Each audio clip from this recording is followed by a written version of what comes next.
MGSU MA English semester 3 non fiction narratives वाले paper के लिए ये वीडियो वन स्टॉप सॉल्यूशन रहने वाली है, जिसमें हम पांचों यूनिट के जितने भी वर्क मेंशन हैं वो सारे के सारे कवर करेंगे। इसमें हम यूनिट 1 में पढ़ेंगे speech, address, biography, autobiography, travelogue, memoir, diary. Unit 2 में पढ़ेंगे हम विवेकानंद का Chicago address, Martin Luther king का आई हैड ए ड्रीम और पंडित नेहरू का ट्रस्ट विद डेस्टिनी। यूनिट 3 में हम पढ़ेंगे सलीम अली का फॉल ऑफ स्पैरो, नीरज सी चौधरी का the biography of an unknown Indian और यूनिट 4 में पढ़ेंगे अमिताभ घोष का डांसिंग इन कंबोडिया, आर के नारायण का टोस्टेड इंग्लिश। देन यूनिट 5 में पढ़ेंगे Anne Frank the diary of a young girl और Amar Shantiniketan. So welcome to English education hub और शुरू करते हैं। नमस्कार दोस्तों, इंग्लिश एजुकेशन हब में आपका बहुत बहुत स्वागत है। अच्छा, क्या आपने कभी ये सोचा है कि सच्ची कहानियों को इतने अलग अलग तरीकों से क्यों बताया जाता है? मतलब कहानी तो एक ही है, पर उसे सुनाने के अंदाज कितने सारे हैं। तो आज हम नॉन फिक्शनल नैरेटिव्स यानी सच्ची कहानियों की इसी दुनिया में उतरेंगे और हर एक तरीके को एकदम आसान भाषा में समझेंगे। तो चलिए इस मजेदार सफर पर निकलते हैं। ठीक है, तो एक नज़र डालते हैं कि आज हम क्या क्या जानने वाले हैं। सबसे पहले हम समझेंगे कि ये नॉन फिक्शनल नैरेटिव होता क्या है। फिर हम दूसरों के बारे में लिखी जाने वाली कहानियों को देखेंगे। उसके बाद जब कोई अपनी कहानी खुद लिखता है तो उसके तरीकों पर बात करेंगे। फिर हम जानेंगे कि जीवन के सफ़र को कैसे शब्दों में उतारा जाता है और सबसे आखिर में एक ज़बरदस्त कंपैरिजन चार्ट से सब कुछ फटाफट रिवाइज कर लेंगे। तो आप तैयार हैं? तो सबसे पहले और सबसे ज़रूरी सवाल, ये नॉन फिक्शनल नैरेटिव आखिर है क्या? चलिए इसे समझते हैं। देखिए, बहुत आसान है। नॉन फिक्शनल नैरेटिव एक सच्ची कहानी है जिसमें असली लोग होते हैं, असली घटनाएं होती हैं, सब कुछ सच पर आधारित होता है। लेकिन उसे सुनाने का तरीका इतना दिलचस्प होता है मानो आप कोई फिक्शनल कहानी, कोई नॉवल पढ़ रहे हों। मतलब फैक्ट्स को एक मज़ेदार कहानी की तरह पेश करना। चलिए अब उन कहानियों की बात करते हैं जो दूसरों के बारे में होती हैं या फिर एक बड़ी ऑडियंस को ध्यान में रखकर लिखी या कही जाती हैं। इस लिस्ट में सबसे पहले आता है स्पीच यानी भाषण। इसकी सबसे बड़ी ताकत यह है कि ये सुनने वालों को ध्यान में रखकर तैयार किया जाता है। इसमें 3 पावरफुल टूल्स का इस्तेमाल होता है। ईथोस यानी अपनी बात में वजन पैदा करना, पैथोस यानी लोगों की भावनाओं से जुड़ना और लोगोस यानी अपनी बात को तर्क के साथ साबित करना। और एक अच्छे भाषण के आखिर में हमेशा एक कॉल टू एक्शन होता है जो लोगों को कुछ करने के लिए मोटिवेट करता है। और इसका इससे बेहतर उदाहरण क्या हो सकता है? जवाहरलाल नेहरू का ट्रिस्ट विद डेस्टिनी भाषण। इस एक भाषण ने एक नए आज़ाद देश की उम्मीदों और सपनों को आवाज़ दे दी थी। अब आते हैं बायोग्राफी पर, जिसे हम जीवनी भी कहते हैं। ये किसी और के जिंदगी की कहानी होती है जिसे कोई दूसरा इंसान लिखता है, इसलिए यह हमेशा थर्ड पर्सन में लिखी जाती है। मतलब वो या उन्होंने जैसे शब्दों का इस्तेमाल करके। और हाँ, एक अच्छी बायोग्राफी लिखने के लिए बहुत ज़्यादा रिसर्च और एक अनबायस नज़रिया होना सबसे ज़रूरी है। अगर आप एक बेहतरीन मॉडर्न बायोग्राफी का उदाहरण देखना चाहते हैं तो वॉल्टर आइजैक्सन की स्टीव जॉब्स ज़रूर पढ़ें। ये किताब हमें एक जीनियस इंसान के दिमाग के अंदर ले जाती है। तो चलिए अब उस दुनिया में चलते हैं जहां लोग खुद अपने बारे में लिखते हैं। और यहाँ 2 ऐसे फॉर्म्स हैं, ऑटोबायोग्राफी और मेमोआर, जिनमें लोग अक्सर कंफ्यूज हो जाते हैं। आइए आज इस कंफ्यूजन को हमेशा के लिए दूर करते हैं। ऑटोबायोग्राफी यानी आत्मकथा, इसे आप किसी इंसान की पूरी जिंदगी का लेखा जोखा समझ सकते हैं जिसे वो खुद लिखता है। ये जन्म से शुरू होती है और किताब लिखने के समय तक की लगभग हर बड़ी घटना को कवर करती है। और क्योंकि ये खुद लिखी जाती है तो ये हमेशा फर्स्ट पर्सन यानी मैं के पॉइंट ऑफ व्यू से होती है। इसका सबसे महान उदाहरण है महात्मा गांधी की आत्मकथा the story of my experiments with truth. इसमें उन्होंने अपनी जिंदगी और सच के साथ अपने अनुभवों को बहुत ईमानदारी से बताया है। अब दूसरी तरफ है मेमोआर यानी संस्मरण। ध्यान दीजिएगा, ये भी लेखक खुद ही लिखता है, पर ये पूरी जिंदगी की कहानी नहीं है। ये जिंदगी के किसी एक खास दौर, किसी एक घटना या किसी एक थीम पर फोकस करता है। मेमोआर में इस बात पर ज्यादा जोर होता है कि लेखक ने कैसा महसूस किया, न कि सिर्फ इस पर कि क्या हुआ था। तो इन दोनों के बीच का सबसे बड़ा फर्क क्या है? चलिए एक मजेदार एनालॉजी से समझते हैं। ऑटोबायोग्राफी आपकी पूरी स्कूल लाइफ की रिपोर्ट कार्ड की तरह है, क्लास 1 से 12 तक सब कुछ। वहीं मेमोआर उस एक खास साल की कहानी है जब आपने अपनी टीम को चैंपियनशिप जिताई थी। एक का फोकस है क्या हुआ और दूसरे का फोकस है कैसा महसूस हुआ। सिंपल। अब बात करते हैं लिखने के उन तरीकों की जो जिंदगी के पलों को ठीक उसी वक्त पकड़ लेते हैं जब वो घट रहे होते हैं। रियल टाइम डॉक्यूमेंटेशन आप कह सकते हैं। इसमें आता है ट्रैवलॉग, यानी यात्रा वृत्तांत। ये सिर्फ किसी जगह के बारे में जानकारी नहीं देता, इसका फोकस डबल होता है। एक तो वो खूबसूरत जगह और दूसरा उस जगह को देखकर लेखक के मन में क्या चल रहा है, उसका अपना सफर कैसा है। ये एक तरह से ट्रैवल गाइड और पर्सनल डायरी का एक जबरदस्त कॉम्बिनेशन है। चेगुएरा की द मोटरसाइकिल डायरीज इसका एक क्लासिक उदाहरण है।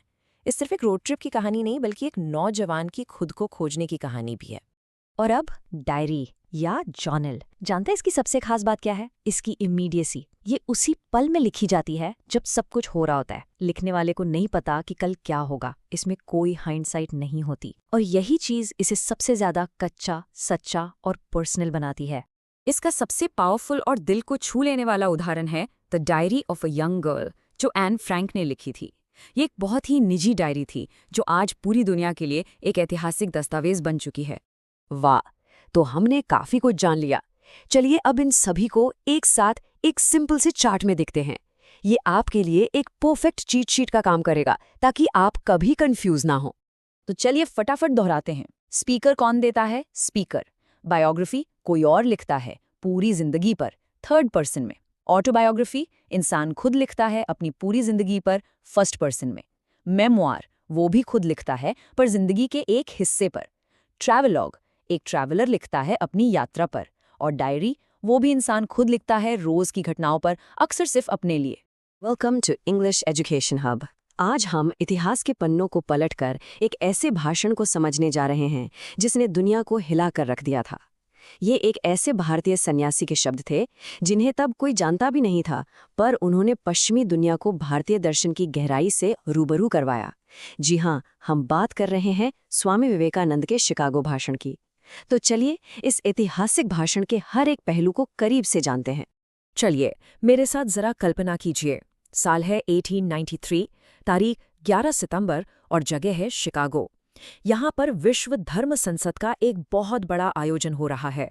मकसद दुनिया के सारे धर्मों को एक साथ एक मंच पर लाना।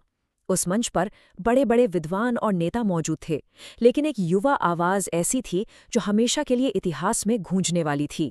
भारत से एक युवा सन्यासी जिन्हें उस समय बहुत कम लोग जानते थे, स्वामी विवेकानंद, मंच पर आते हैं और उनके पहले ही शब्द अमेरिका के बहनों और भाइयों कुछ ऐसा कर जाते हैं जिसकी किसी ने उम्मीद नहीं की थी। इन शब्दों में कोई औपचारिकता नहीं थी, कोई दूरी नहीं थी, बल्कि एक गहरा सच्चा अपनापन था जिसने वहां बैठे हर इंसान के दिल को छू लिया। और इसका असर इतना जबरदस्त था कि हॉल में बैठे हजारों लोग एक साथ अपनी सीटों से खड़े हो गए और पूरे 2 मिनट तक तालियां बजती रहीं। सोचिए, उस दौर में जहां सब लेडीज एंड जेंटलमैन कहते थे, ये शब्द एक ताजी हवा के झोंके की तरह थे। इसने एक पल में सार्वभौमिक भाईचारे का एहसास करा दिया और यही अपनेपन की भावना उनके पूरे भाषण का आधार थी। स्वीकार का संदेश, सिर्फ सहिष्णुता का नहीं। तो चलिए विवेकानंद के सबसे बड़े और सबसे क्रांतिकारी विचार को समझते हैं। वो सिर्फ सहिष्णुता यानी टॉलरेशन की बात नहीं कर रहे थे, नहीं, वो उससे कहीं आगे की बात कर रहे थे। वो बात कर रहे थे एक्सेप्टेंस की, यानी स्वीकृति की। अब टॉलरेंस और एक्सेप्टेंस में फर्क क्या है, ये समझना बहुत जरूरी है। देखिए, सहिष्णुता का मतलब है कि ठीक है, तुम अलग हो पर मैं तुम्हें बर्दाश्त करता हूं, मैं तुम्हें रहने की इजाजत देता हूं। लेकिन स्वीकृति कहती है, मैं तुम्हारे रास्ते में भी सच्चाई को देखता हूं, मैं उसे सक्रिय रूप से अपनाता हूं और सम्मान देता हूं। जैसा कि विवेकानंद ने खुद कहा, हम सिर्फ सार्वभौमिक सहिष्णुता में ही विश्वास नहीं रखते, बल्कि हम सभी धर्मों को सत्य के रूप में स्वीकार करते हैं। आप सोचिए, सिर्फ इस एक लाइन ने धर्म के नाम पर खुद को दूसरों से बेहतर समझने की सोच को कितनी बड़ी चुनौती दी होगी। लेकिन विवेकानंद ने ये बात सिर्फ हवा में नहीं कही। उन्होंने अपनी बात को साबित करने के लिए भारत के हजारों साल के इतिहास और प्राचीन धर्म ग्रंथों से सबूत पेश किए। उन्होंने बताया कि यह स्वीकृति का भाव भारत की रग रग में कैसे बसा है। उन्होंने इतिहास से 2 बहुत ही दमदार उदाहरण दिए। पहला, जब रोमन हमलों में इजरायलियों का पवित्र मंदिर तबाह हो गया, तो भारत ने ही उन्हें अपने यहाँ दक्षिण में शरण दी। दूसरा, महान पारसी राष्ट्र जब अपने देश से उजड़ गया तो उसके बचे हुए लोगों को भी भारत ने ही पनाह दी और आज भी दे रहा है। ये दिखाता है कि भारत हमेशा से सताए हुए और अलग-अलग धर्मों के लोगों के लिए एक महफूज घर रहा है। अपनी बात को और गहराई देने के लिए विवेकानंद ने एक प्राचीन श्लोक का जिक्र किया। इसका मतलब बहुत सुंदर है। जैसे अलग अलग जगहों से निकलने वाली नदियां घूम फिरकर आखिर में एक ही समुद्र में मिल जाती हैं, ठीक उसी तरह हे ईश्वर, इंसान चाहे कोई भी रास्ता चुने, वो सभी रास्ते अंत में तुम तक ही पहुंचते हैं। क्या कमाल का रूपक है। रास्ते भले ही अलग हों, मंजिल तो एक ही है। और इस विचार को मजबूती देने के लिए उन्होंने श्रीमद् भगवद गीता का भी एक श्लोक सुनाया। जो कोई भी मेरे पास आता है, चाहे किसी भी रूप में, मैं उस तक पहुंचता हूं। सभी इंसान उन रास्तों पर संघर्ष कर रहे हैं जो आखिरकार मुझ तक ही ले आते हैं। इससे ये साफ हो गया कि ये जो सार्वभौमिक स्वीकृति की बात वो कर रहे हैं, ये कोई नई बात नहीं, बल्कि ये तो हिंदू दर्शन का मूल सिद्धांत है। तो समाधान बताने के बाद अब बारी थी उस समस्या को पहचानने की जिसने पूरी मानवता को जकड़ रखा है। विवेकानंद ने साफ साफ बताया कि इंसानियत के असली दुश्मन कौन हैं, वो कौन सी ताकतें हैं जो हमें एक दूसरे को स्वीकार करने से रोकती हैं। उन्होंने 3 शब्दों का इस्तेमाल किया: सेक्टेरियनिज्म, बिगेट्री और फैनाटिसिज्म। चलिए इनका मतलब समझते हैं। सेक्टेरियनिज्म यानी सांप्रदायिकता, मतलब ये मानना कि बस मेरा ही पंथ या धर्म सही है, बाकी सब गलत। बिगेट्री यानी कट्टरता, मतलब दूसरों के विश्वासों के प्रति नफरत और असहिष्णुता रखना। और फैनाटिसिज्म यानी धर्मांधता, मतलब अपने धर्म या विचार के लिए अंधा जुनून जो किसी भी हद तक जा सकता है। ये तीनों मिलकर समाज के लिए जहर का काम करते हैं। विवेकानंद ने बहुत ही कठोर शब्दों में कहा कि इन्हीं ताकतों ने इस खूबसूरत धरती को हिंसा से भर दिया है और इसे बार बार इंसानी खून से नहलाया है। मतलब इतिहास में जितनी भी लड़ाइयाँ, जितने भी दंगे और कत्लेआम हुए हैं, उनकी जड़ में कहीं न कहीं यही विभाजनकारी सोच रही है। विवेकानंद के मुताबिक ये राक्षस समाज को तबाही के रास्ते पर ले जाते हैं। इसकी शुरुआत होती है हिंसा से। ये हिंसा फिर बड़े पैमाने पर खून खराबे का रूप ले लेती है। इस खून खराबे में बड़ी बड़ी सभ्यताएं तबाह हो जाती हैं और अंत में पूरे के पूरे देश और समाज गहरी निराशा में डूब जाते हैं। ये एक विनाश का चक्र है। इतनी गंभीर और डरावनी तस्वीर दिखाने के बाद विवेकानंद ने अपनी बात को निराशा पर खत्म नहीं किया, बल्कि उन्होंने भविष्य के लिए एक बहुत ही शक्तिशाली और सकारात्मक उम्मीद जगाई। उन्होंने एक बेहतर कल का सपना दिखाया। उन्होंने कहा, मैं दिल से ये उम्मीद करता हूँ कि आज सुबह इस सभा के सम्मान में जो घंटी बजी, वो हर तरह की धर्मांधता के लिए मौत की घंटी साबित हो। यहाँ डेथ नेल का मतलब है मौत की घंटी। उन्होंने उस सभा की शुरुआती घंटी को एक प्रतीक बना दिया, एक ऐसा प्रतीक जो धार्मिक नफरत और जुल्म के खात्मे का ऐलान कर रहा हो। तो आज से 130 साल से भी पहले दिए गए इस भाषण से हमें क्या सीखने को मिलता है? इसका वो कौन सा संदेश है जो आज भी उतना ही जरूरी है? चलिए एक नज़र डालते हैं इसकी मुख्य बातों पर।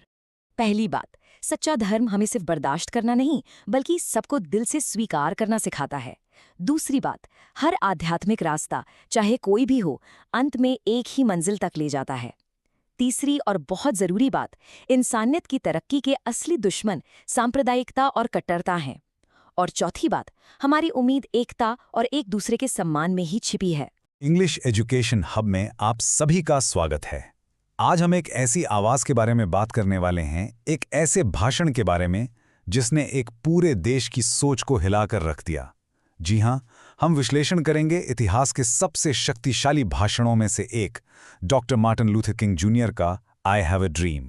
तो चलिए उस दिन में वापस चलते हैं। तारीख थी 28 अगस्त 1963। जगह थी वॉशिंगटन डीसी और सामने थी लाखों की भीड़। डॉक्टर किंग ने इन्हीं शब्दों से अपने भाषण की शुरुआत की। समझिए, ये सिर्फ भाषण की पहली लाइन नहीं थी, ये एक ऐलान था। उन्होंने आते ही ये साफ कर दिया कि ये कोई मामूली भीड़ नहीं है, बल्कि ये अमेरिका के इतिहास में आज़ादी के लिए होने वाला सबसे बड़ा प्रदर्शन है। अब इस शानदार भाषण को पूरी तरह से समझने के लिए हम एक सफ़र पर चलेंगे। सबसे पहले हम जानेंगे कि डॉक्टर किंग आखिर थे कौन। फिर हम अमेरिका के उस अधूरे वादे को समझेंगे जिसके बारे में वो बात कर रहे थे। हम उनके अहिंसा के रास्ते को देखेंगे, उनके समानता के खूबसूरत सपने को महसूस करेंगे और आखिर में उस दमदार अंत का विश्लेषण करेंगे जिसकी गूंज आज भी दुनिया भर में सुनाई देती है। तो सवाल ये उठता है कि आखिर वो इंसान कौन थे जिनकी बातों में इतनी ताकत थी। चलिए मिलते हैं सपने के रचयिता doctor Martin Luther king junior से। डॉक्टर किंग का जन्म 1929 में हुआ और वो बहुत जल्द ही अमेरिका के नागरिक अधिकार आंदोलन के सबसे बड़े नेता बनकर उभरे।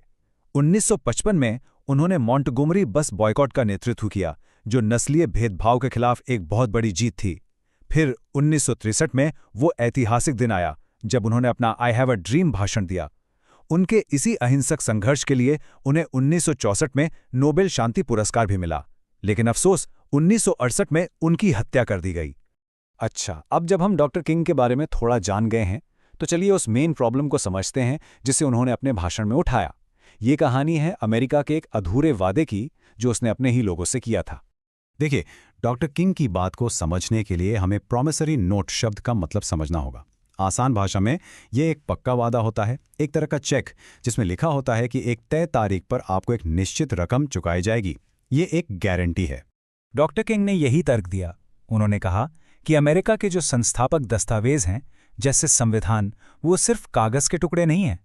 वो हर एक नागरिक के लिए एक प्रॉमिसरी नोट हैं, एक ऐसा वादा कि हर इंसान को, चाहे वो अश्वेत हो या श्वेत, जिंदगी, आज़ादी और खुशी पाने का बराबर का हक मिलेगा।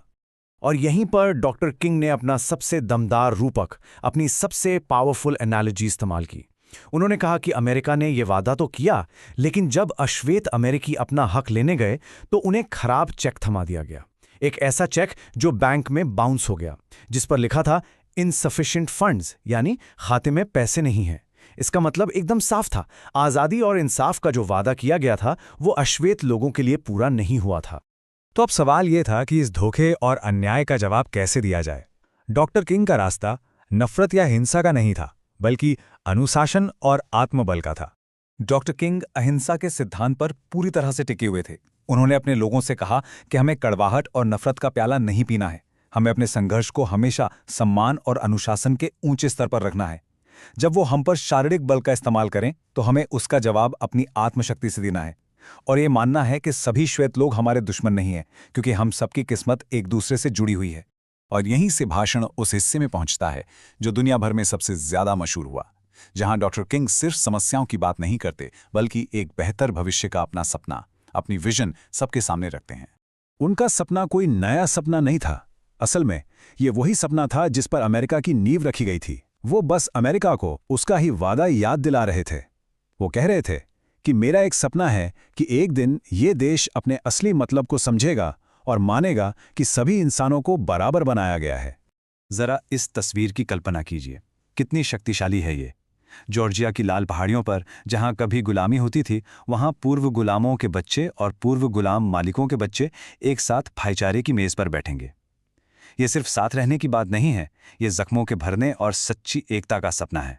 ये लाइन उनके सपने को बहुत ही व्यक्तिगत बना देती है और साथ ही साथ हर इंसान के दिल को छू लेती है। उनका सपना था कि उनके 4 छोटे बच्चे एक ऐसे देश में जिए जहां उनकी पहचान उनकी त्वचा के रंग से नहीं, बल्कि उनके चरित्र, उनके स्वभाव से हो। ये हर इंसान की एक बुनियादी इच्छा है, और ये एक बहुत ही मासूम और गहरी तस्वीर है। एक ऐसा भविष्य जहां छोटे छोटे बच्चे बिना किसी भेदभाव के एक दूसरे का हाथ थामकर भाई बहन की तरह खेल सकें। ये नस्लीय सद्भाव का सबसे खूबसूरत सपना है। अपने इस सपने से डॉक्टर किंग भाषण को एक और ऊंचाई पर ले जाते हैं। वो एक ऐसा आह्वान करते हैं, एक ऐसी पुकार कि आज़ादी की घंटी पूरे देश के कोने कोने में बज उठे। देखिए, वो शुरुआत करते हैं उत्तर की पहाड़ियों से।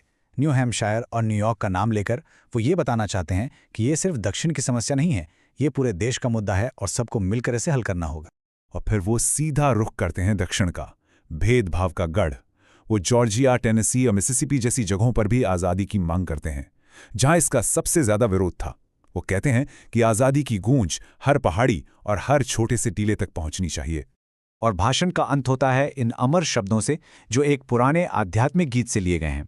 ये सिर्फ शब्द नहीं, ये उस पूरे आंदोलन का लक्ष्य है, एक उम्मीद की अंतिम पुकार है, उस दिन का सपना जब हर कोई सच में आज़ाद होगा। तो हमने इस भाषण को टुकड़ों में समझा, पर सवाल यह है कि इतने साल बाद भी यह भाषण इतना ज़रूरी और यादगार क्यों है? इसकी विरासत क्या है? देखिए, ये भाषण इसलिए महान है क्योंकि इसने एक ऐसी समस्या को उठाया जो हर इंसान से जुड़ी है, इंसाफ का अधूरा वादा। इसने इसका एक नैतिक समाधान दिया, अहिंसक विरोध। इसने सिर्फ प्रॉब्लम नहीं बताई, बल्कि एक खूबसूरत सपना भी दिखाया, समानता और भाईचारे का। डॉक्टर किंग ने रूपक और दोहराव जैसी तकनीकों से लोगों की भावनाओं को जगाया और आखिर में ये भाषण अमेरिकी नागरिक अधिकार आंदोलन की नींव का पत्थर बन गया। इंग्लिश एजुकेशन हब में आपका स्वागत है। तो चलिए आज समय में पीछे चलते हैं, भारतीय इतिहास के एक ऐसे पल में जब कुछ शब्दों ने एक पूरे देश का भविष्य तय कर दिया। जी हां, आज हम करने वाले हैं एक डीप डाइव उस ऐतिहासिक भाषण में जिसने एक नए आज़ाद भारत की आत्मा को दुनिया के सामने पहली बार एक आवाज़ दी। ये शब्द, ये जादुई शब्द हैं भारत के पहले प्रधानमंत्री जवाहरलाल नेहरू के, और ये कहे गए थे 14 और 15 अगस्त 1947 की उस ऐतिहासिक आधी रात को। जरा सोचिए उस पल के बारे में, जब आधी दुनिया सो रही थी, तब हमारा भारत, एक नया देश, जिंदगी और आज़ादी की एक नई सुबह के लिए जाग रहा था। ये सिर्फ पंक्तियां नहीं है दोस्तों, ये तो करोड़ों लोगों की उम्मीदों और कुर्बानियों से पैदा हुए एक नए राष्ट्र के जन्म का ऐलान था। तो इससे पहले कि हम इस भाषण की गहराइयों में उतरें, ये समझना बहुत जरूरी है कि ये शब्द किसने कहे और किस पल में कहे, क्योंकि यही वो पल था जब सदियों की गुलामी की चुप्पी को तोड़कर एक पूरे राष्ट्र को अपनी आवाज मिल रही थी। नेहरू जी यहाँ एक बहुत ही गहरी बात कह रहे हैं। वो कह रहे हैं कि इतिहास में ऐसे पल बहुत कम आते हैं जब हम पुराने से नए में कदम रखते हैं, जब एक युग खत्म होता है और एक राष्ट्र की आत्मा, जिसे सदियों से दबाया गया था, उसे अटरेंस मिलता है। अटरेंस का मतलब है वाणी या अपनी बात कहने की क्षमता। सोचकर देखिए, ये सिर्फ बोलना नहीं था, ये अपनी खोई हुई पहचान को फिर से हासिल करना था। और अब हम आते हैं इस भाषण के बिल्कुल दिल पर, वो मशहूर लाइन जिसने इसे हमेशा के लिए अमर कर दिया, अ ट्रिस्ट विथ डेस्टिनी। इसका मतलब है नियति से एक वादा या किस्मत से एक मुलाकात। ये सिर्फ एक टाइटल नहीं है, ये इस पूरे भाषण की जान है, इसकी आत्मा है। चलिए आज अपनी इंग्लिश वोकैबुलरी में एक नया और बहुत पावरफुल शब्द जोड़ते हैं, ट्रिस्ट। देखिए, इसका मतलब सिर्फ एक मीटिंग नहीं है, ये एक गंभीर वादा है, एक पवित्र भेंट है। ये एक ऐसा वादा है जिसे बहुत गंभीरता से लिया जाता है। इस शब्द को याद रखिएगा, क्योंकि इसी एक शब्द पर नेहरू जी ने अपने पूरे भाषण की इमारत खड़ी की है। तो नेहरू जी याद दिला रहे हैं कि हमने बहुत साल पहले अपनी किस्मत से एक वादा किया था और अब वो समय आ गया है जब हम उस वादे को निभाएंगे, शायद पूरी तरह से नहीं, पर काफी हद तक। अब सवाल ये है कि ये वादा था क्या? अरे ये वादा था उन लाखों स्वतंत्रता सेनानियों का जिन्होंने एक आज़ाद, एक खुशहाल और एक इंसाफ पसंद भारत का सपना देखा था। ये वादा था हर एक भारतीय से एक बेहतर कल का। या देखिए नेहरू जी ने कितनी खूबसूरती से अतीत और भविष्य के बीच का फर्क दिखाया है। एक तरफ है बीता हुआ कल, जहां एक युग खत्म हो रहा है, जहां एक राष्ट्र की आत्मा दबी हुई है, और दूसरी तरफ है आने वाला कल, जहां हम पुराने को छोड़कर नए में कदम रख रहे हैं और जहां उसी दबी हुई आत्मा को एक बुलंद आवाज मिल रही है। लेकिन नेहरू सिर्फ जश्न मनाने वाले लीडर नहीं थे। वो जानते थे कि आज़ादी तो मिल गई, पर असली काम तो अब शुरू होना है। आज़ादी के जश्न के तुरंत बाद वो देश को भविष्य की चुनौतियों और भारी जिम्मेदारियों की याद दिलाते हैं, क्योंकि झंडा फहराना तो बस एक शुरुआत थी, असली काम तो एक बिखरे हुए देश को फिर से बनाने का था। आज़ादी और शक्ति अपने साथ जिम्मेदारी लाती हैं। ये एक इतनी सरल लेकिन इतनी गहरी लाइन है जिसे हर नागरिक और हर नेता को हमेशा याद रखना चाहिए। नेहरू जी असल में कह रहे थे कि देखो, आज़ादी कोई तोहफा नहीं है, ये एक बहुत बड़ी जिम्मेदारी है। अब देश को चलाने का, इसे बनाने का बोझ किसी और पर नहीं, हम सबके कंधों पर है। और फिर वो एक ऐसा सवाल पूछते हैं जो सीधा हमारी रूह से टकराता है। वो पूछते हैं, क्या हम इतने बहादुर और इतने समझदार हैं कि इस मौके को पकड़ सकें और भविष्य की चुनौती को स्वीकार कर सकें? कमाल की बात यह है कि यह सवाल सिर्फ 1947 के लोगों के लिए नहीं था। ये सवाल आज भी, इसी पल, हम सबसे पूछा जा रहा है। तो भारत की सेवा करने का असली मतलब क्या है? नेहरू कहते हैं कि यह कोई हवाई बात नहीं है।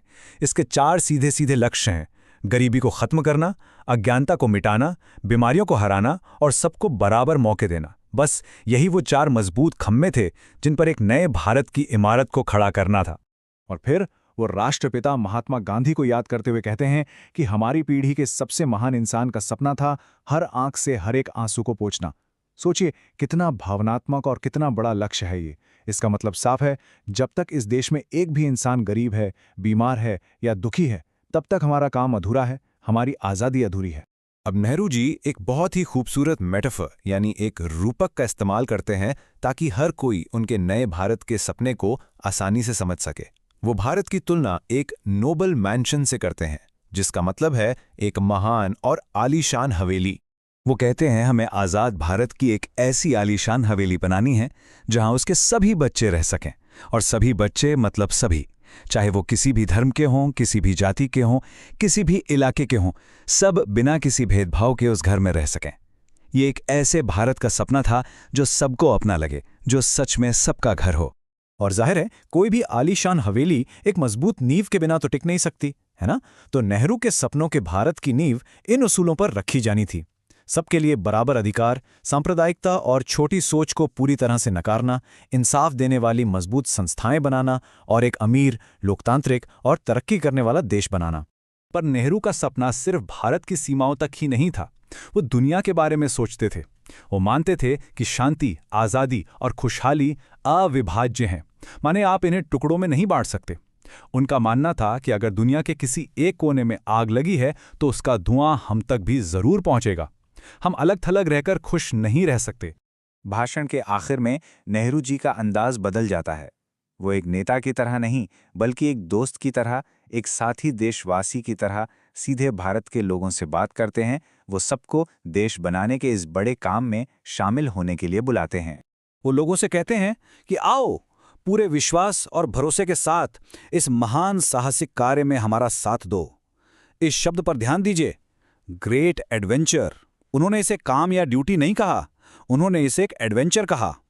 ये शब्द लोगों में एक नया जोश और उत्साह भरने के लिए था, ताकि उन्हें लगे कि वो किसी रोमांचक सफर का हिस्सा बनने जा रहे हैं। लेकिन इस बुलावे के साथ एक चेतावनी भी थी। वो कहते हैं कि ये छोटी मोटी और बेकार की आलोचना करने का या एक दूसरे पर इल्जाम लगाने का वक्त नहीं है। हमें यह याद रखना होगा कि यह भाषण देश के बंटवारे के जख्मों के बीच दिया जा रहा था। उस वक्त देश को एक रखना ही सबसे बड़ी चुनौती थी। और भाषण का अंत होता है इस खूबसूरत और उम्मीद भरी तस्वीर के साथ कि देखो, पूरब में आज़ादी का एक नया सितारा चमक रहा है, और वो दुआ करते हैं कि ये सितारा कभी ना डूबे और इससे जुड़ी हमारी उम्मीदों को कभी धोखा ना मिले। ये सिर्फ भारत के लिए नहीं, बल्कि एशिया और अफ्रीका के उन सभी देशों के लिए एक उम्मीद की किरण थी जो अभी भी गुलाम थे। इंग्लिश एजुकेशन हब में आप सभी का बहुत बहुत स्वागत है। दोस्तों, आज हम एक ऐसी शख्सियत की कहानी सुनेंगे जो बहुत ही ज्यादा इंस्पायरिंग है। तो आज का हमारा एक्सप्लेनर है इंडिया के सबसे मशहूर पक्षी विज्ञानी यानी ऑर्निथोलॉजिस्ट सलीम अली के बारे में। उनकी कहानी उन्हीं की जुबानी, उनकी ऑटोबायोग्राफी से। ये जो आप तस्वीर देख रहे हैं, ये है सलीम अली, जिन्हें लोग प्यार से बर्डमैन ऑफ इंडिया भी कहते हैं। तो चलिए उनकी इस कमाल की जिंदगी के सफ़र पर निकलते हैं। तो इस सफ़र में हम क्या क्या जानेंगे? सबसे पहले हम मिलेंगे सलीम अली से, फिर उस एक चिड़िया की घटना के बारे में बात करेंगे जिसने उनकी पूरी जिंदगी ही बदल दी। उसके बाद हम उनके काम करने का तरीका समझेंगे, एक लेखक और इंसान के तौर पर उनके विचार जानेंगे, और आखिर में उनकी विरासत यानी लेगेसी पर नज़र डालेंगे। तो आइए शुरुआत करते हैं सलीम अली से मिलकर। और आपको ये जानकर शायद थोड़ी हैरानी होगी कि वो पैदाइशी बर्ड एक्सपर्ट नहीं थे। सलीम अली का पैशन था ऑर्निथोलॉजी। इसका मतलब होता है पक्षियों का साइंटिफिक अध्ययन। और सोचिए, उस जमाने में जब वो नौजवान थे, इंडियंस के लिए ये फील्ड बिल्कुल नई थी, कोई जानता ही नहीं था इसके बारे में। असल में उनका सपना तो एक बड़ा शिकारी बनने का था, ना कि पक्षियों पर रिसर्च करने वाले साइंटिस्ट का। तो फिर ऐसा क्या हुआ? अब हम आते हैं उनकी जिंदगी के सबसे बड़े टर्निंग पॉइंट पर, उस गौरैया वाली घटना पर। एक छोटा सा निशाना जिसने सब कुछ हमेशा के लिए बदल दिया। ये सब शुरू हुआ जब बचपन में सलीम अली ने अपनी खिलौने वाली एयरगन से एक चिड़िया को मारा। लेकिन जब वो उस चिड़िया को उठाने गए तो उन्होंने देखा कि ये को आम घरेलू गौरैया नहीं है। इसके गले पर एक पीला सा धब्बा था। उनकी क्यूरियोसिटी जाग गई। वो इस राज को सुलझाने के लिए उसे सीधे बॉम्बे नेचुरल हिस्ट्री सोसाइटी के ऑफिस ले गए। और बस यहीं से उनकी जिंदगी ने एक बिल्कुल नया मोड़ ले लिया।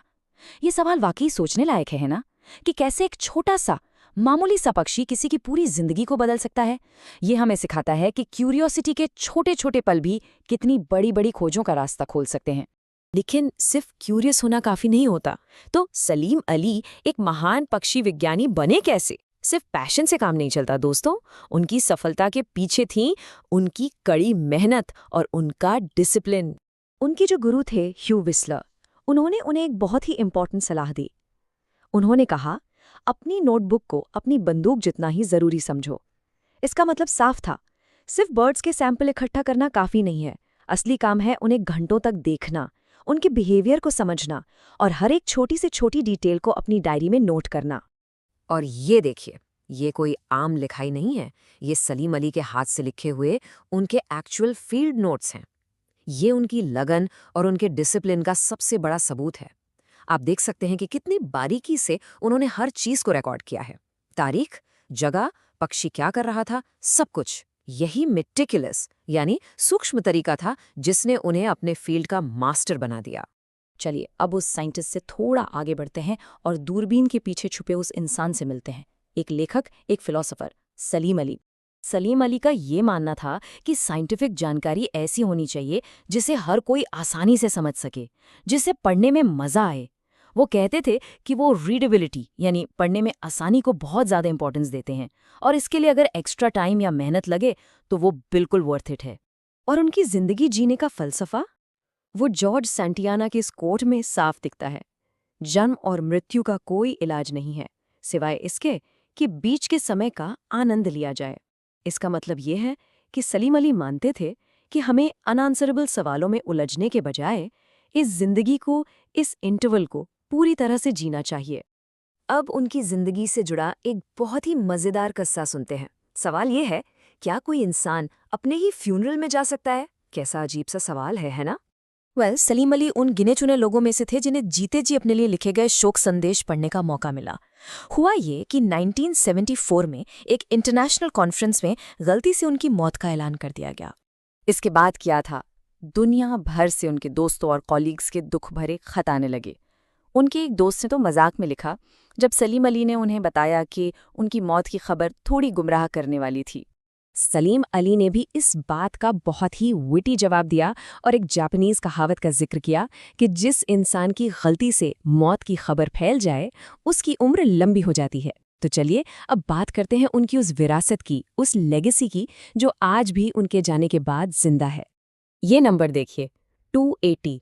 आप सोच रहे होंगे ये क्या है? तो दोस्तों, ये उन पक्षियों की प्रजातियों यानी स्पीशीज की संख्या है जिनके बारे में उनकी सबसे इम्पॉर्टेंट किताब the book of Indian birds के आखिरी एडिशन में लिखा गया था। ये बात सब मानते हैं कि उनकी किताबों ने ही इंडिया में बर्ड वॉचिंग का शौक पैदा किया। उनकी असली विरासत बिल्डिंग्स या स्टैचूज नहीं है। उनकी सबसे बड़ी लेगेसी ये है कि उन्होंने आने वाली कई जनरेशन्स को, हम जैसे लोगों को ऊपर आसमान में देखने और अपने आसपास के पक्षियों को अप्रिशिएट करने के लिए इंस्पायर किया। और जाते जाते सलीम अली का ये विचार आपको जरूर सोचने पर मजबूर कर देगा। वो कहते थे, मैं दृढ़ता से मानता हूं कि इंसान किसी भी दूसरे जानवर से अलग नहीं है। आखिरकार वो एक सुपर एप ही है। उनका कहने का मतलब था कि हमें खुद को इस नेचर से, इस प्रकृति से ऊपर नहीं समझना चाहिए। हम भी इसका एक हिस्सा हैं। ये एक गहरा सवाल है हमारे अस्तित्व पर। तो चलिए आज हमने जो भी जाना उसे फटाफट से एक बार फिर से देख लेते हैं। सलीम अली, जिन्हें हम बर्डमैन ऑफ इंडिया कहते हैं, एक पायनियर थे ऑर्निथोलॉजी में। एक पीले गले वाली चिड़िया की घटना ने उनकी जिंदगी का मकसद तय कर दिया। उनकी सफलता का राज था उनका मेटिकुलस फील्ड वर्क और डिटेल्ड नोट्स। वो एक बेहतरीन लेखक और फिलोसोफर थे जो जिंदगी को भरपूर जीने में विश्वास रखते थे। और उनकी किताबों ने इंडिया में बर्ड वॉचिंग की एक ऐसी नींव रखी जो आज भी मजबूत है। तो ये थी सलीम अली की कहानी। उम्मीद है आपको ये पसंद आई होगी। ऐसे ही और कंटेंट के लिए हमारे चैनल को सब्सक्राइब करना ना भूलें। हेलो एवरीवन, और इंग्लिश एजुकेशन हब में आपका बहुत बहुत स्वागत है। कभी सोचा है आपने कि हम किसी ग्रेट राइटर को आखिर सच में समझते कैसे हैं? क्या सिर्फ उनकी किताबें पढ़ लेना काफी है? शायद नहीं। असली तरीका तो है उन दुनियाओं को एक्सप्लोर करना जिन्होंने उन्हें बनाया। तो चलिए आज एक ऐसे ही सफर पर चलते हैं। तो हम बात कर रहे हैं निराज सी चौधरी की इस fantastic book the autobiography of an unknown Indian की, स्पेसिफिकली इसके पहले पार्ट की, जिसका नाम है the buried foundations of my boyhood.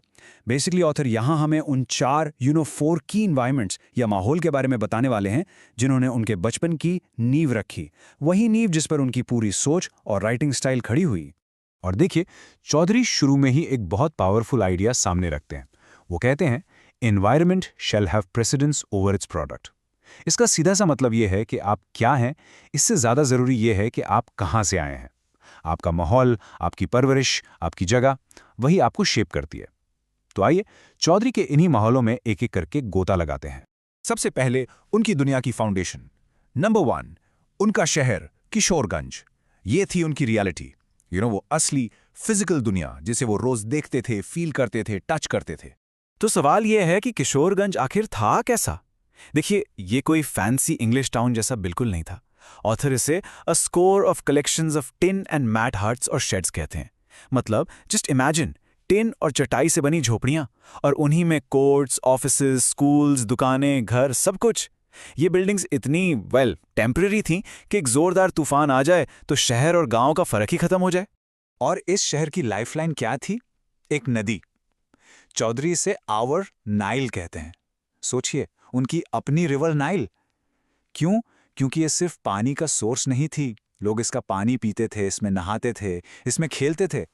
ये नदी उनकी रोजमर्रा की जिंदगी का एक अनिवार्य हिस्सा थी, एक रियल गिफ्ट।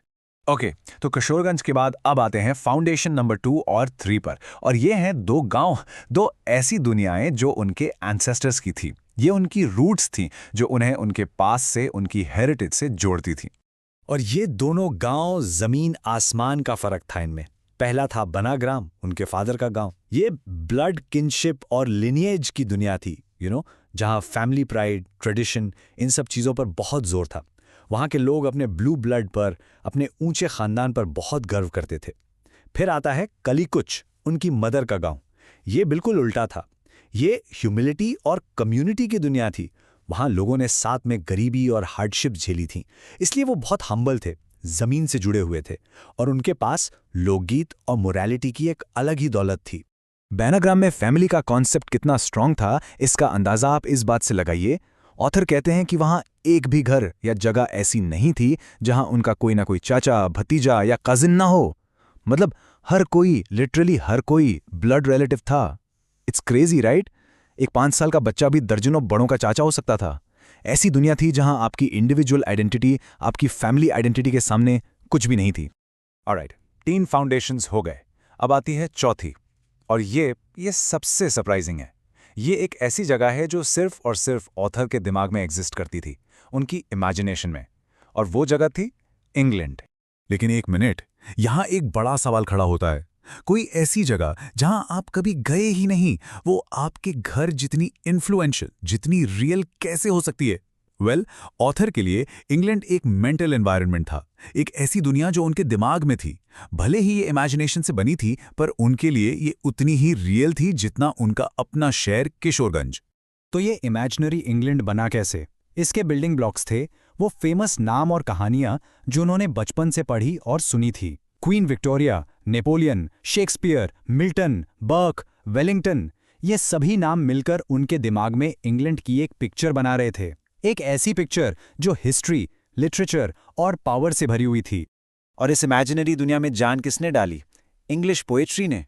जब वो टेनिसन की लाइंस पढ़ते थे, break break break on thy cold grey stones O sea, तब इंग्लैंड उनके लिए सिर्फ एक देश का नाम नहीं रह जाता था, वो एक फीलिंग बन जाता था। एक रोमांटिक, थोड़ा सा मेलेंकोलिक, लेकिन बहुत ही ब्यूटीफुल एहसास, समुंदर का, उसके ठंडे पत्थरों का। और अब जरा इस इमेजिनरी इंग्लैंड को उनके रियल टाउन से कंपेयर करके देखिए। एक तरफ वर्ड्सवर्थ की पोएम में लंदन का डिस्क्रिप्शन है, silent, bare, ships, towers, domes, theatres and temples lie. कितना ग्रैंड है, राइट? बड़े बड़े जहाज, ऊंची इमारतें, गुंबद, एक शांत पावरफुल शहर। और दूसरी तरफ क्या है? उनके किशोरगंज की tin and mud huts, tin और चटाई की झोपड़ियां। ये जो जमीन आसमान का फर्क है ना, यही उनके मेंटल वर्ल्ड की कॉम्प्लेक्सिटी को दिखाता है। तो हमने अभी 4 बिल्कुल अलग अलग दुनियाओं को देखा जिन्होंने ऑथर को शेप किया। चलिए अब इन सारे पीसेस को एक साथ रखते हैं और देखते हैं कि इन सब से मिलकर उनकी आइडेंटिटी आखिर बनी कैसे। So let's quickly recap. ये 4 फाउंडेशंस उनकी आइडेंटिटी के पिलर्स थे। नंबर 1 किशोरगंज, ये थी उनकी प्रेजेंट, उनकी फिजिकल रियलिटी।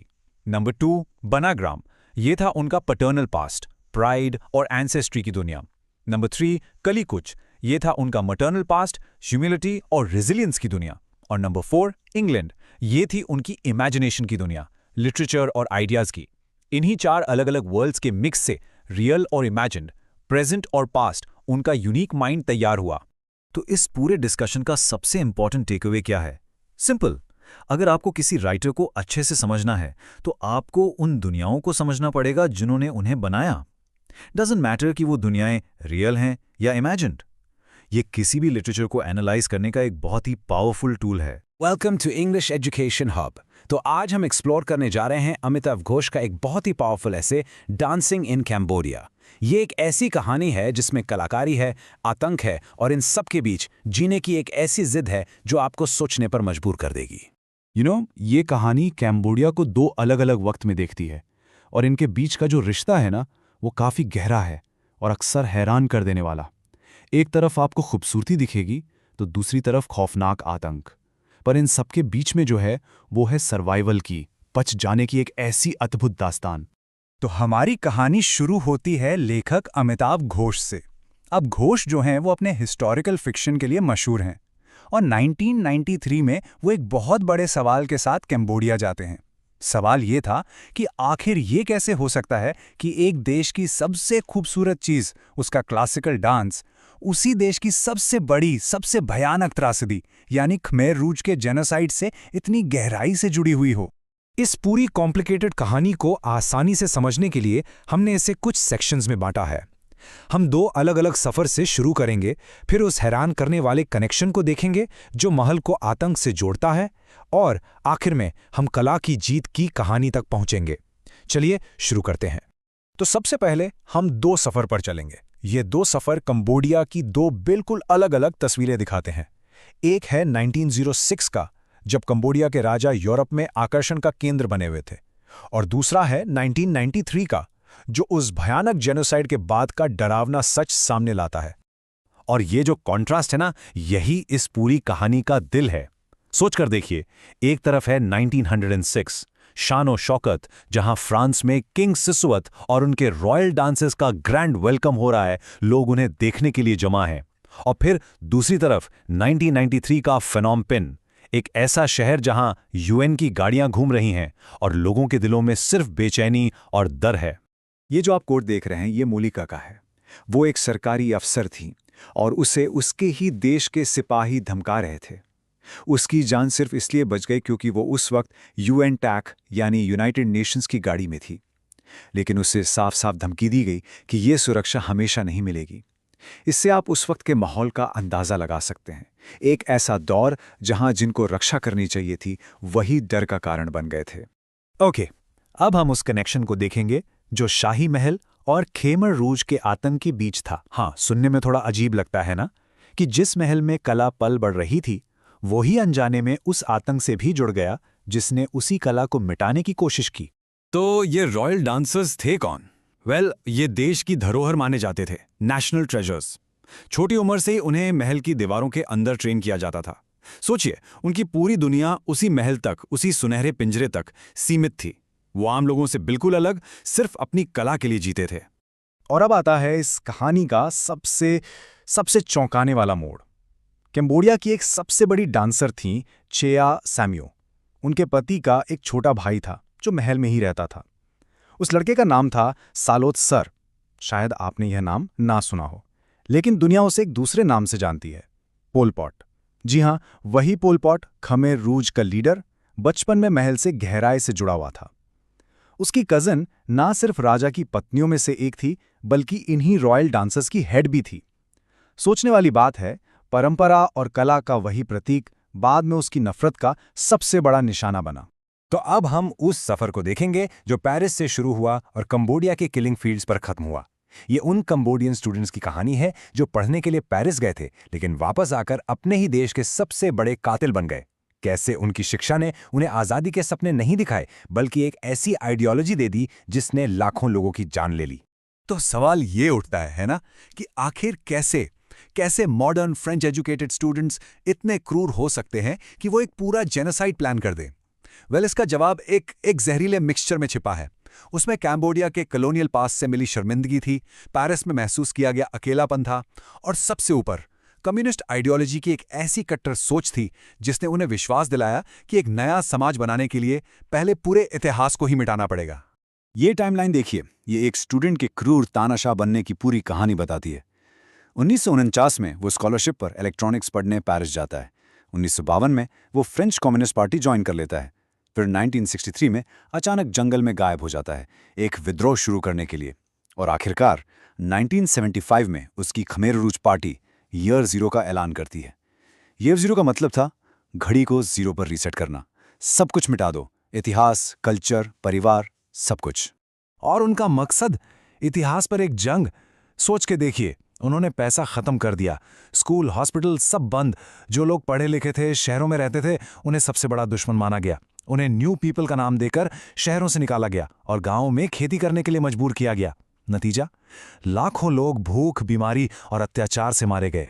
खमेर रूज ने कलाकारों को चुन चुनकर मारा। क्यों?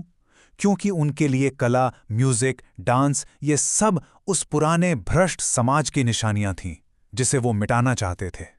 उन्होंने हर मुमकिन कोशिश की, लेकिन इतने विनाश के बाद भी जैसे राख से एक फीनिक्स उठता है, कला ने दोबारा जन्म लेने का रास्ता ढूंढ ही लिया। 90%, 90%। ये नंबर दिल दहला देने वाला है। एक अनुमान के मुताबिक पोल पॉट के शासन में कैम्बोडिया के 90% कलाकार, चाहे वो डांसर्स हों, म्यूजिशियंस हों या राइटर्स, मारे गए थे। सोच के देखिए, एक पूरी कल्चरल जनरेशन को मिटा दिया गया। और फिर सालों बाद 1988 में जब पहली बार एक डांस परफॉर्मेंस हुई तो उस थिएटर में बैठे सभी लोग रो रहे थे। ये आंसू सिर्फ दुख के नहीं थे, ये इस बात की खुशी के थे, सुकून के थे कि उनकी संस्कृति, उनकी पहचान इतने जुल्म के बाद भी जिंदा थी। जैसा कि ईवा माइस्लीविच ने कहा, वहां इतने आंसू थे कि आप उन पर नाव चला सकते थे। वो परफॉर्मेंस एक उम्मीद की किरण थी। तो आखिर में ये कहानी हमें सिखाती क्या है? ये सिर्फ कैम्बोडिया की कहानी नहीं है, ये उस गहरे रिश्ते की कहानी है जो कला, इतिहास और उम्मीद के बीच होता है। एक ऐसा रिश्ता जो हर त्रासदी से बड़ा होता है। तो आइए इस पूरे एक्सप्लेनर के की टेकअवेज को जल्दी से देख लेते हैं। पहली बात, कला, कल्चर ये शाही ताकत और नेशनल रेजिलियंस दोनों का सिंबल हो सकती है। दूसरी, इतिहास के कनेक्शंस बहुत कॉम्प्लिकेटेड होते हैं। वही महल जिसने डांस को पाला, उसी ने उसके विनाशक को भी पाला। तीसरी बात, इतिहास को मिटाने की कोशिश एक बहुत ही खतरनाक पॉलिटिकल टूल है। और सबसे जरूरी चौथी बात, कितने बड़े नुकसान के बाद भी कल्चरल रीबर्थ ना सिर्फ पॉसिबल है बल्कि जख्मों को भरने के लिए जरूरी भी है। नमस्कार, इंग्लिश एजुकेशन हब में आपका बहुत बहुत स्वागत है। चलिए आज इंग्लिश भाषा की एक अनोखी और काफी दिलचस्प यात्रा पर चलते हैं। तो आज हम एक बड़ा ही इंटरेस्टिंग कॉन्सेप्ट समझने वाले हैं। ये एक राइटर ने दिया है इंग्लिश भाषा के बारे में, और उनका कहना है कि ये एक ऐसी इंग्लिश है जिसको एक नया ही स्वाद मिल गया है। तो इस पूरे एक्सप्लेनर में हमारा सफ़र कुछ ऐसा रहेगा। सबसे पहले हम आइडिया को इंट्रोड्यूस करेंगे, फिर ये टोस्टेड इंग्लिश आखिर है क्या उसको समझेंगे। उसके बाद देखेंगे कि ये इतनी डायरेक्ट और सिंपल क्यों है और इसकी कीवर्ड्स में क्या पावर है। और हाँ, आखिर में हम भारत इंग्लिश के आइडिया पर भी बात करेंगे। तो शुरुआत करते हैं राइटर के ओरिजिनल आइडिया से, जो आप मानेंगे नहीं, एक बड़े ही आम से ब्रेकफास्ट आइटम से शुरू होता है, एक इंग्लिश मफिन से। देखिए राइटर यहाँ क्या कह रहे हैं। वो कहते हैं कि अमेरिका में लोग इंग्लिश मफिन मांगते हैं। अब मज़ेदार बात यह है कि ये मफिन बनता अमेरिका में ही है, पर उसका नाम इंग्लिश इसलिए रह जाता है बस एक तरह से उसके ओरिजिन को रिस्पेक्ट देने के लिए। बस उसे आग पर सेक कर यानी टोस्ट करके उसका टेस्ट एकदम बदल जाता है। अब ये सुनने में तो एक सिंपल सी बात लगती है ना, पर इसके अंदर भाषा के डेवलपमेंट का एक बहुत गहरा राज छुपा है। तो आखिर इस टोस्टेड इंग्लिश का भाषा से क्या कनेक्शन है? वेल, चलिए इसको थोड़ा और डिटेल में समझते हैं। बिल्कुल उस मफिन की तरह जब इंग्लिश भाषा अमेरिका पहुंची तो वहां के कल्चर और ज़रूरतों के हिसाब से वो भी टोस्ट हो गई और उसने एक बिल्कुल नया, एक अलग ही रूप ले लिया। इस मेटाफर की जो खूबसूरती है ना, वो इसकी सिंप्लिसिटी में है। देखिए, इसने ब्रिटिश इंग्लिश से अपनी जड़ें नहीं छोड़ी, बिल्कुल नहीं, पर हाँ, एक नया अमेरिकन फ्लेवर जरूर अपना लिया। तो टोस्टिंग का सबसे बड़ा रिजल्ट क्या निकला? वेल, भाषा से ना फॉर्मलिज्म यानी जो एक्स्ट्रा फॉर्मेलिटी होती है वो कम हो गई। चलिए देखते हैं ये आखिर हुआ कैसे। अब देखिए, पैसिव वॉइस का मतलब क्या है? ये तब यूज होता है जब हम सब्जेक्ट यानी काम करने वाले से ज्यादा ऑब्जेक्ट पर फोकस करते हैं। एग्जाम्पल के लिए, the ball was hit by him. यहां फोकस बॉल पर है, पर अमेरिकन इंग्लिश वो ही हिट द बॉल जैसी सीधी डायरेक्ट बात को प्रेफर करती है। इसमें सब्जेक्ट ज्यादा इंपॉर्टेंट है, और इससे होता क्या है, भाषा और भी ज्यादा डायरेक्ट और पावरफुल हो जाती है। अब स्क्रीन पर जो एग्जाम्पल्स हैं ये इस फर्क को बिल्कुल क्रिस्टल क्लियर कर देते हैं।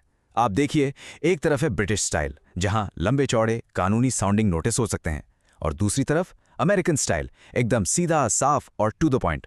ट्रेसपासिंग प्रोहिबिटेड की जगह सीधा लिख दिया न्यूली पेंटेड, डोंट वॉक। बिल्कुल क्लियर, कोई कंफ्यूजन का चांस ही नहीं। अच्छा, अमेरिकन इंग्लिश की एक और सुपर इंटरेस्टिंग बात है, कुछ ऐसे कीवर्ड्स जिनका यूज आप कहीं भी कैसे भी कर सकते हैं और ये भाषा को और भी आसान बना देते हैं। जरा सोचिए, ऐसा कौन सा एक शब्द हो सकता है जिसे राइटर अमेरिकन नेशनल एक्सप्रेशन तक कह देते हैं? एक ऐसा वर्ड जो हर सिचुएशन में बस फिट हो जाता है। Any guesses? ये एक ऐसा वर्ड है जिसे आप हर दिन सुनते होंगे, मूवीज में, सॉन्ग्स में, हर जगह। बिल्कुल सही, वो शब्द है चेक। अब जरा इस पर गौर कीजिए, ये छोटा सा शब्द कितना वर्सेटाइल है। सही में ये एक अकेला शब्द अमेरिकन इंग्लिश की पूरी फिलॉसफी दिखाता है, सिंप्लिसिटी और यूटिलिटी। अब यहां देखिए, एक चेक शब्द के कितने सारे मतलब हैं। जांच करना यानी इन्वेस्टिगेट करना, आपका टिकट, सामान रखने की जगह, होटल में आना यानी चेक इन, होटल से जाना यानी चेकआउट, और ना जाने क्या क्या। राइटर तो मजाक में कहते हैं कि जब आपको कोई सही नाउन या वर्ब ना मिले तो बस चेक बोल दो और आपका काम बन जाएगा। ऑफ कोर्स, चेक के अलावा फैबुलस और ओके या जैसे सिंपल वर्ड्स भी हैं जो अमेरिकन इंग्लिश में बहुत कॉमन हैं। खासकर ओके और या जैसे शब्द ये सीधे साधे तरीके से बात को ख़त्म करने के काम आते हैं। इनमें वो ब्रिटिश इंग्लिश वाली फॉर्मेलिटी नहीं होती, जैसे हर बात के एंड में सर या मैम लगाना। तो इन सारी बातों से हम अपने लिए क्या सीख सकते हैं? यहाँ पर राइटर अमेरिकन इंग्लिश के इस सफ़र से इंस्पिरेशन लेकर एक नया आइडिया सामने रखते हैं। राइटर का कहना है कि अब वो टाइम आ गया है कि हम भी इंग्लिश का एक भारत ब्रांड बनाएं। सोचो, एक ऐसी इंग्लिश जो है तो इंग्लिश, पर उसमें खुशबू भारत की हो। अब इसका मतलब ये बिल्कुल नहीं है कि हम भाषा को तोड़ मरोड़ दें, बिल्कुल नहीं। इसका मतलब है कि हम ग्रामर की पूरी रिस्पेक्ट करते हुए उसे अपनी ज़मीन की मिट्टी से जोड़ें, अपनी गलियों की खुशबू, अपने बाजार की रौनक और अपनी जिंदगी के रंगों में ढाल लें, ताकि उस पर एक स्वदेशी स्टैंप हो जिसे कोई गलत ना समझ सके। ये इंग्लिश ऐसी होनी चाहिए जिसमें हमारी आइडेंटिटी झलकती हो, बिल्कुल वैसे ही जैसे मद्रास की हैंडलूम शर्ट या तिरुपति की गुड़िया को देखकर ही लगता है कि हाँ, ये हमारी है, ये भारतीय है। तो इन शॉर्ट हमने देखा कि कैसे इंग्लिश ने अमेरिका जाकर एक बिल्कुल नया रूप ले लिया, जिसे हम टोस्टेड इंग्लिश कह सकते हैं। ये डायरेक्ट है, कीवर्ड्स का यूज करती है और फॉर्मेलिटी से दूर रहती है। और ये प्रूफ करता है कि लैंग्वेज कोई पत्थर की लकीर नहीं है, ये एक जिंदा चीज है जो टाइम और जगह के साथ बदलती है, अडैप्ट करती है। Welcome to English education hub. आज हम 20वीं सदी की सबसे पावरफुल किताबों में से एक और उसके पीछे की उस यंग राइटर की कहानी जानेंगे जिसकी आवाज़ आज भी दुनिया भर में गूंजती है। तो ये जो एक्सप्लेनर है ये एन फ्रैंक और उनकी डायरी के बारे में है। एक ऐसी आवाज़ जो एक छिपी हुई एटिक से आई लेकिन पूरी दुनिया तक पहुंची। जैसा कि आप देख सकते हैं, इस डायरी को एक टाइमलेस डॉक्यूमेंट माना जाता है, एक ऐसा दस्तावेज जो हमें ह्यूमन स्पिरिट यानी इंसानी जज्बे की ताकत की याद दिलाता है। तो चलिए समझते हैं कि एक छोटी सी लड़की की लिखी ये किताब आखिर इतनी जरूरी क्यों है। तो सबसे पहले सवाल ये उठता है कि आखिर कौन थी वो लड़की जिसने इतने पावरफुल शब्द लिखे। चलिए मिलते हैं एन फ्रैंक से। देखिए, ये टाइमलाइन एन की छोटी पर बहुत ही इम्पैक्टफुल लाइफ को दिखाती है। वो 1929 में जर्मनी में पैदा हुई और फिर 1942 में अपने 13th बर्थडे पर उन्हें एक डायरी मिली। और देखिए, उसी साल उनके परिवार को छिपने के लिए मजबूर होना पड़ा। और बस 2 साल बाद 1945 में बर्गन बेल्सन कॉन्सेंट्रेशन कैंप में उनकी मौत हो गई। वो बस एक बच्ची ही थी जब उनकी पूरी दुनिया उथल-पुथल हो गई। तो जैसा मैंने बताया, अपने 13th बर्थडे पर उन्हें एक डायरी मिली थी। पर जानते हैं, वो उनके लिए सिर्फ एक किताब नहीं थी। उन्हें लगता था कि उनका कोई सच्चा दोस्त नहीं है, कोई ऐसा जिससे वो अपने दिल की हर बात बिना किसी झिझक के कह सकें। तो उन्होंने फैसला किया कि उनकी डायरी ही उनकी बेस्ट फ्रेंड बनेगी और उन्होंने उसे एक प्यारा सा नाम भी दिया, किटी। अब सवाल ये है कि आखिर एक यंग लड़की और उसके परिवार को छिपने की जरूरत ही क्यों पड़ी? ऐसा क्या हो गया था कि उनकी दुनिया पूरी तरह पलट गई? इसकी वजह थी परसिक्यूशन यानी जुल्म। फ्रैंक परिवार जूइश था और 1933 में जब जर्मनी में हिटलर और नाजी पार्टी पावर में आई तो यहूदियों पर अत्याचार होने लगे। तो इस जुल्म से बचने के लिए फ्रैंक परिवार जर्मनी में अपना घर-बार छोड़कर हॉलैंड चला गया, बस इसी उम्मीद में कि वहां वो महफूज रहेंगे। लेकिन उनकी उम्मीद ज्यादा दिन नहीं टिकी। कुछ सालों बाद वर्ल्ड वॉर II के दौरान जर्मन्स ने हॉलैंड पर भी कब्जा कर लिया और वहां भी यहूदियों की आज़ादी एक-एक करके छीनी जाने लगी। जरा सोचिए, उन पर कैसे कैसे नियम लगाए गए। उन्हें अपनी पहचान के लिए एक पीला सितारा पहनना जरूरी था, वो अपनी साइकिलें नहीं रख सकते थे, पब्लिक ट्रांसपोर्ट इस्तेमाल नहीं कर सकते थे और शाम को 8 बजे के बाद घर से बाहर भी नहीं निकल सकते थे। उनकी पूरी जिंदगी पर पाबंदियां लगा दी गईं, सिर्फ इसलिए क्योंकि वो यहूदी थे। और फिर वो दिन आया जिसने सब कुछ बदल दिया। जुलाई 1942 में एन के पिता ऑटो फ्रैंक को एसएस से एक कॉल अप नोटिस मिला। एसएस नाज़ी जर्मनी की एक बहुत ही क्रूअल मिलिट्री फोर्स थी और इस नोटिस का मतलब था कि उन्हें एक नाज़ी वर्क कैंप में रिपोर्ट करना है, जो असल में मौत के मुंह में जाने जैसा था। बस यही वो पल था जब परिवार समझ गया कि अब छिपने के अलावा कोई और रास्ता नहीं बचा है। तो वो लोग ऑटो फ्रैंक के ऑफिस की बिल्डिंग में ही एक छिपे हुए हिस्से में जाकर छिप गए। इस जगह को एन ने अपनी डायरी में एक नाम दिया था, द सीक्रेट एनेक्स, यानी गुप्त उपभवन। आप सोच सकते हैं, उस छोटी सी तंग जगह में पूरे 8 लोग एक साथ रह रहे थे। फ्रैंक परिवार के 4 लोग, वैन पेल्स परिवार के 3 और एक डेंटिस्ट फ्रिट्ज फेफर। उन्हें हर एक चीज आपस में बांटनी पड़ती थी और वो हर पल पकड़े जाने के डर में जीते थे। अपने डायरी में एन अपनी इस अजीब से नए घर के बारे में लिखती हैं। वो कहते हैं, द एनेक्स छिपने के लिए एक बहुत अच्छी जगह है। हाँ, ये थोड़ी डैम्प मतलब नम और टेढ़ी मेढ़ी है, पर पूरे एम्स्टरडैम में शायद इससे ज़्यादा कंफर्टेबल छिपने की जगह नहीं होगी। ये बात दिखाती है कि वो इतने मुश्किल हालातों में भी पॉजिटिव रहने की कितनी कोशिश करती थी। पूरे 2 साल तक, जरा सोचिए इसके बारे में, 700 से भी ज्यादा दिन वो लोग बाहर एक कदम भी नहीं रख पाए। दिन के वक्त उन्हें बिल्कुल खामोश रहना पड़ता था ताकि नीचे ऑफिस में काम कर रहे लोगों को शक न हो जाए। हर छोटी सी आहट, दरवाजे की हर घंटी उन्हें डरा देती थी। उस घुटन और डर के माहौल में वो बस किताबें पढ़कर, लिखकर और एक दूसरे से बातें करके ही जीने की कोशिश कर रहे थे। अब एक बहुत ही इंटरेस्टिंग बात यह है कि एन ने जब ये डायरी लिखनी शुरू की तो उनका कोई इरादा नहीं था कि ये एक दिन दुनिया भर में फेमस किताब बनेगी। ये तो उनके प्राइवेट थॉट्स थे। पर फिर एक दिन रेडियो पर एक ब्रॉडकास्ट ने सब कुछ बदल दिया। एक डच मंत्री ने लोगों से अपील की कि वो अपनी डायरियां और चिट्ठियां संभाल कर रखें ताकि जब ये भयानक युद्ध खत्म हो तो दुनिया को पता चले कि लोगों पर क्या बीती थी। ये सुनकर एन को अचानक एहसास हुआ कि उनकी पर्सनल स्टोरी, उनके अपने तजुर्बे एक हिस्टोरिकल रिकॉर्ड बन सकते हैं। और बस उसी दिन से उन्होंने अपनी डायरी को फ्यूचर में पब्लिश करवाने के लिए एडिट करना शुरू कर दिया। और इसी वजह से इस डायरी के कई वर्जन्स बने। वर्जन ए वो उनकी ओरिजिनल पर्सनल डायरी थी। वर्जन बी वो हिस्सा था जिसे एन ने खुद एक किताब की तरह दोबारा लिखा था। और वर्जन सी, जिसे उनके पिता ऑटो फ्रैंक ने पब्लिश करवाया, वो इन दोनों का मिक्सचर था। आज जो हम डिफिनिटिव एडिशन पढ़ते हैं उसमें वो हिस्से भी हैं जिन्हें पहले शामिल नहीं किया गया था। पर अफसोस 2 साल बाद 4 अगस्त 1944 को किसी ने उनकी मुखबरी कर दी। सीक्रेट एनेक्स पर छापा पड़ा और वहां छिपे सभी 8 लोगों को गिरफ्तार कर लिया गया।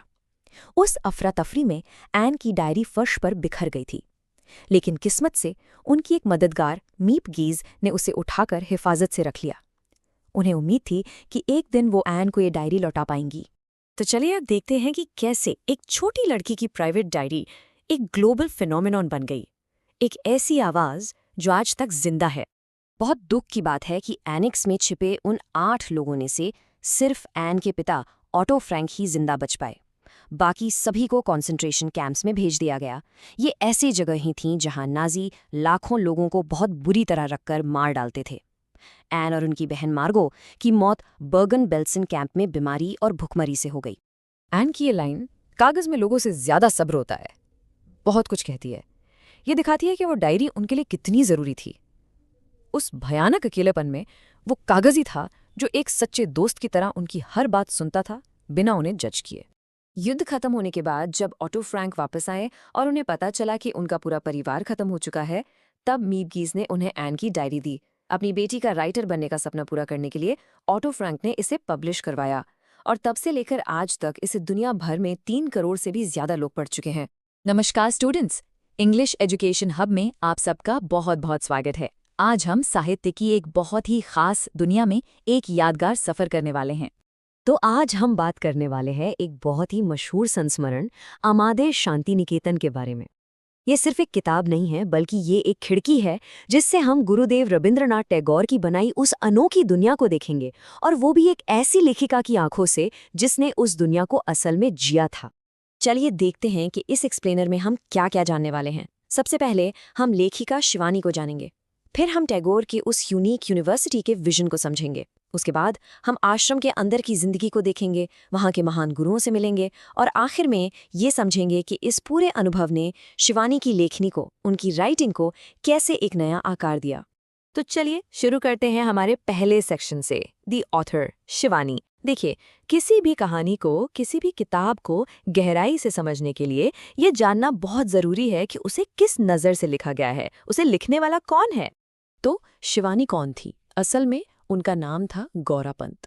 वो एक पारंपरिक कुमाऊनी ब्राह्मण परिवार से आती थी और आगे चलकर हिंदी साहित्य की एक बहुत बड़ी लेखिका बनी। उनकी सबसे बड़ी खासियत थी रेखा चित्र लिखने में, यानी कैरेक्टर स्केच। मतलब वो अपने शब्दों से किसी भी इंसान की एक जीती जागती तस्वीर बना देती थी। कमाल की कला थी ये। अब बात करते हैं उस जगह की जो इस पूरी कहानी का, इस पूरी याद का केंद्र है, शांति निकेतन। आपको बता दूं, ये सिर्फ एक स्कूल या यूनिवर्सिटी नहीं थी। ये तो रविंद्रनाथ टैगोर का शिक्षा को लेकर किया गया एक बहुत बड़ा, एक क्रांतिकारी प्रयोग था। जरा एक पल के लिए सोचिए, क्या हो अगर एक क्लासरूम की दीवारें ही ना हो? जी हाँ, इसी एक सवाल में शांति निकेतन का पूरा फिलॉसफी, पूरा दर्शन छिपा हुआ है। इसे और अच्छे से समझने के लिए हमें 1930s के दौर में जाना होगा। उस समय दो तरह की शिक्षा थी। एक तरफ थे ब्रिटिश कॉलोनियल स्कूल्स, जहां बंद कमरों में सिर्फ रट्टा मारने पर जोर दिया जाता था, और दूसरी तरफ था शांति निकेतन का मॉडल, जहां प्रकृति के बीच खुली हवा में बच्चों का होलिस्टिक डेवलपमेंट होता था, यानी कि सर्वांगीण विकास होता था। दोनों में जमीन आसमान का फर्क था। शांति निकेतन के कुछ कोर प्रिंसिपल्स थे। पहला था होलिस्टिक डेवलपमेंट, मतलब वहाँ आर्ट, म्यूजिक और यहाँ तक कि रोज के कामकाज को भी पढ़ाई जितना ही जरूरी माना जाता था। दूसरा, को एजुकेशन, लड़के और लड़कियां एक साथ आज़ादी से पढ़ते थे, जो उस जमाने में सोचिए कितनी बड़ी बात रही होगी। तीसरा, कनेक्शन विथ नेचर, सारी क्लासेस पेड़ों के नीचे लगती थीं। और सबसे जरूरी था फ्रीडम ऑफ थॉट, यानी सोचने की पूरी आज़ादी। शिवानी जैसे छात्रों के लिए ये माहौल एक खुली हवा में सांस लेने जैसा था। अच्छा, तो अब चलते हैं हमारे तीसरे सेक्शन में। चलिए देखते हैं कि शांति निकेतन में छात्रों की रोजमर्रा की जिंदगी असल में थी कैसी। Culture, community and simplicity.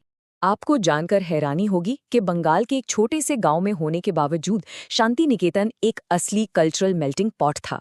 जैसा आप देख सकते हैं, यहाँ बंगाल से, कुमाऊं से, गुजरात, दक्षिण भारत से और तो और जापान, चीन और यूरोप तक से छात्र और विद्वान एक साथ रहते थे। एक छोटा सा विश्व था वो। वहाँ की लाइफस्टाइल जानबूझकर बहुत सादा रखी गई थी, एस्थेटिक थी। छात्र नंगे पैर चलते थे। क्यों? ताकि धरती से जुड़ सके। सब मिलकर एक जैसा सादा खाना खाते थे ताकि बराबरी का एहसास हो। हर कोई अपने कमरे की सफाई खुद करता था और वहाँ के लोग वसंत उत्सव जैसे त्योहारों के साथ मौसम के साइकिल को जीते थे। ये सब इसलिए था ताकि छात्र जमीन से जुड़े रहें। शिवानी अपनी किताब में एक बड़ी मजेदार बात लिखती हैं। वो कहती हैं, आश्रम का खाना बहुत खराब था, लेकिन इसने हम सबको बराबर बना दिया। सोचिए, यहाँ तक कि खराब खाना भी एक मकसद पूरा कर रहा था। वो अमीर और गरीब के बीच का फर्क मिटा रहा था और सभी छात्रों को एक कम्युनिटी की तरह, एक परिवार की तरह जोड़ रहा था। अब बात करते हैं उन महान लोगों की जो इस इंस्टीट्यूशन की दिल और आत्मा थे। हमारा चौथा सेक्शन है the gurus and guides, Shanti Niketan के वो चमकते सितारे। इस कोट को जरा ध्यान से सुनिए। गुरुदेव वो सूरज थे जिसके चारों ओर आश्रम घूमता था। वो अपने छात्रों को नाम से जानते थे। ये पंक्तियां साफ बताती हैं कि टैगोर सिर्फ एक डिस्टेंट आइकॉन, एक दूर के आदर्श नहीं थे। नहीं, वो तो एक पिता की तरह थे जो हर छात्र के जीवन में पर्सनली इन्वॉल्व थे। और गुरुदेव अकेले नहीं थे, उनके साथ महान शिक्षकों की एक पूरी गैलेक्सी थी। जैसे कि नंदलाल बोस जो एक मास्टर आर्टिस्ट थे, क्षिति मोहन सेन जो संस्कृत के प्रकांड विद्वान थे, और हजारी प्रसाद द्विवेदी जो हिंदी के एक महान स्कॉलर और शिवानी के मेंटर भी बने। इन सभी महान लोगों ने टैगोर के सपने के लिए एक सादा जीवन चुना था। चलिए अब अपने आखिरी सेक्शन पर चलते हैं।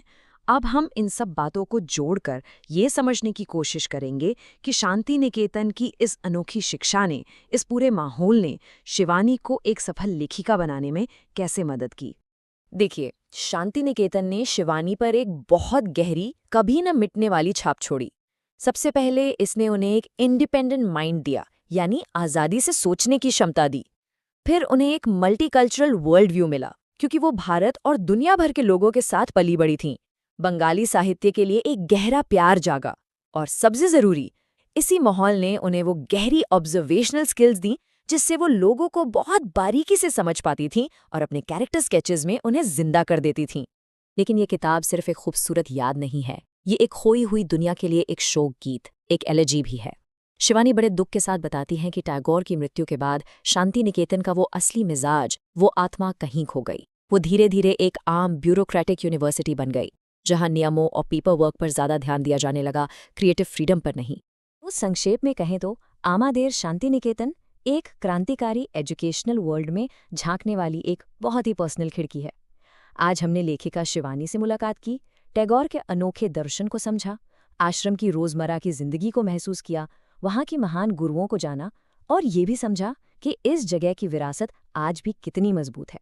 उम्मीद है आपको ये एक्सप्लेनर पसंद आया होगा। ऐसे ही और कंटेंट के लिए सब्सक्राइब जरूर करें। हमारे साथ जुड़ने के लिए आपका बहुत बहुत धन्यवाद।